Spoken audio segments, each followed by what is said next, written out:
அனைவருக்கும் வணக்கம். கரிசலாங்கண்ணி பற்றி சொல்லவே தேவையில்லை. ஆனால் அதில் மஞ்சள் கரிசலாங்கண்ணி, வெள்ளை கரிசலாங்கண்ணி ரெண்டு வகை இருக்குது. இதில் மூணாவதாக காட்டு செடி ஒன்று கரிசலாங்கண்ணி மாதிரியே இருக்குது, மஞ்சள் பூ பூக்கும். அது கரிசலாங்கண்ணி இல்லை, அதை பயன்படுத்தாதீங்க. ரொம்ப உகந்தது வெள்ளை கரிசலாங்கண்ணி மட்டும்தான். கண்டிப்பாக மஞ்சள் கரிசலாங்கண்ணி கூட அந்த அளவுக்கு பயன்படுத்த சாப்பாட்டுக்கு நல்லாயிருக்கும். ஆனால் உடல் நோய்களை தீர்ப்பதற்கும் குளிர்ச்சியை கொடுக்கறதுக்கும் வெள்ளை கரிசலாங்கண்ணி ரொம்ப மிகச்சிறந்த வரும்.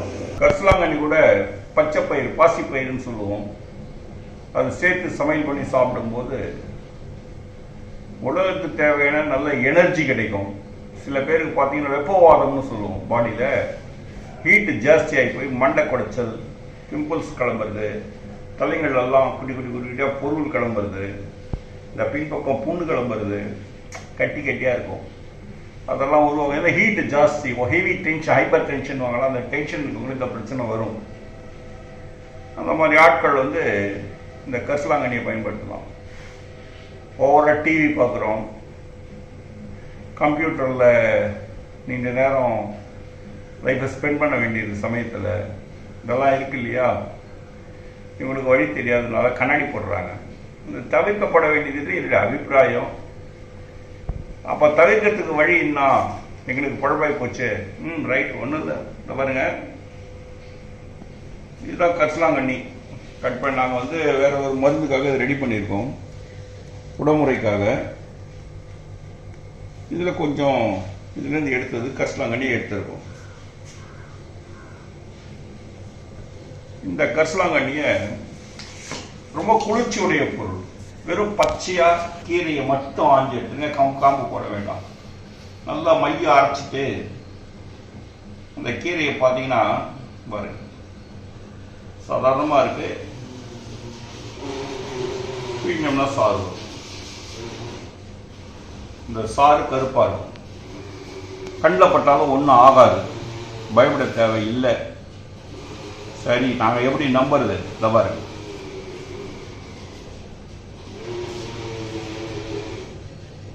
போட்டாச்சா? கண்ணு என்ன ஆகுது பார்க்கலாமே.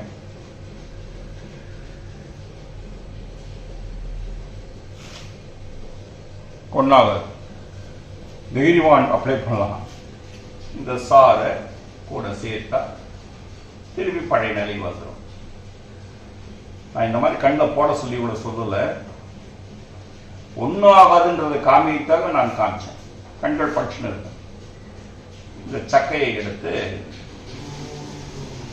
ஒரு பகுதியாக ரெண்டாக பிரிச்சுக்கலாம். ஏற்கனவே போட்டிருக்கேன், இதால் திருப்பி காட்டு. இந்த சக்கையை பாருங்க, கண்ணுடைய மேல் பக்கம் நல்லா இப்படி தடவலாம். தடவிட்டு இந்த மேல் பகுதிகளில் நல்லா சும்மா மசாஜ் கொடுத்தோம்னா அப்படி அந்த இலையோடவே, நான் சொல்கிறது இலையோடவே இந்த சைடுகள் எல்லாம் மசாஜ் கொடுத்தா டென்ஷன் குறையும். இது இருக்கக்கூடிய ஆற்றல் அப்படிப்பட்டது. அதனால தான் வள்ளலார் போன்றவர்கள் கரிசாலையை முன்னே நிறுத்துறாங்க. இந்த கரிசலாங்கண்ணியே ஜஸ்ட் அப்படி நல்லா மசாஜ் கொடுக்கலாம். கண்ணை சுற்றி மசாஜ் கொடுக்கலாம். இந்த கருவளையம், கண்களில் ஏற்படக்கூடிய அதீத எரிச்சல் இதெல்லாம் குறையும். இந்த இடத்துல ஏற்பட டென்ஷன் குறையும்.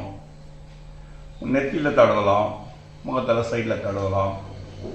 இதையே கொஞ்சம் அப்படியே எடுத்து உச்சந்தலையில் வச்சு நல்லா அப்படி தடவி விட்டோம்னா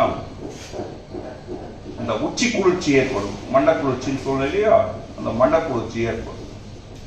ஒரு அற்புதமான ஒரு வரம் முன்னோர்களினுடைய நமக்கு கொடுத்துட்டு போன ஒரு அற்புதம் இது.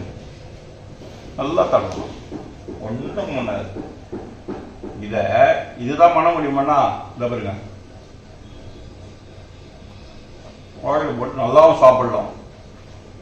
மிக அற்புதமான உணவுப் பொருள்.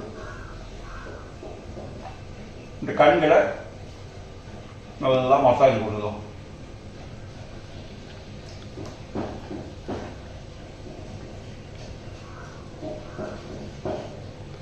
நல்லா தடவலாம். இந்த சைடுகள் நல்லா தடவணும்னா ரோமக்கால்கள் முடி இருக்கவங்களுக்கு சொல்கிறேன், நல்லா பலம் பெறும்.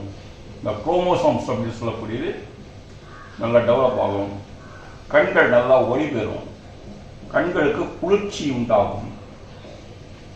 இதனால கண்களில் உண்டாகக்கூடிய தேவையற்ற நோய்கள் விலகும். ஒரு 3-5 நிமிஷம் வச்சு எவ்வளோ நேரம் வச்சாலும் ஒன்றும் ஆகாது. ஒரு 5 நிமிஷம் அந்த கண்களை அப்படி விட்டோம்னா போதும். அதுக்கப்புறமா போயிட்டு ஃபுல்லாக வாஷ் பண்ணிட்டு ஃப்ரெஷ்ஷாக வந்துட்டுன்னா கண்களில் ஏற்படக்கூடிய தேவையற்ற நோய்கள் பிரச்சனைகள் எல்லாம் விலகும். சக்கரை முடிஞ்சு போச்சு. அவ்வளோதான். சாரை உள்ளே எடுத்துட்டு நல்லா அற்புதமான வரும். வெறும் இலைங்களை மட்டும் பயன்படுத்துங்க. கிளைகள் வேண்டாம். கொஞ்சம் கருப்பாக இருக்கா மாதிரி இருக்கும்.